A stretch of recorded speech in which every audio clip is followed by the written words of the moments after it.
Assalamualaikum warahmatullah. ñoo ngi nuyu mbokku internet yi di ziar ñëpp ñi nekk ci réew mi ak bitim réew ak mboolem koo xam ne yaa ngi bàyyi xel. tey ñu indiloo leen kayfiya goo xam ne day raxas yaram bu mu set wicc bu ci fekkee ay liggéey ay def-def ay làmmiñ ak bët incha allah képp ku ko jëfandikoo dana raxas lépp lu mu fekk sa yaram ci lu tilim tilim.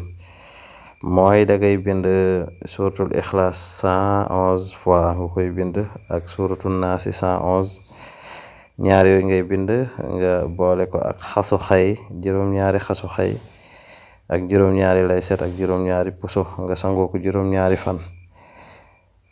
saa soo sangoo rek dangay daal di dindi benn xas ak benn puso ak benn layset nga suul ko ci kàttanu yàlla bu juróom-ñaari fan yi motee saafara si jeex. lépp lu mu fekkoon sa yaram ci ay def-def dina raxas lépp ci kàttanu borom bi subhanahu wa taala.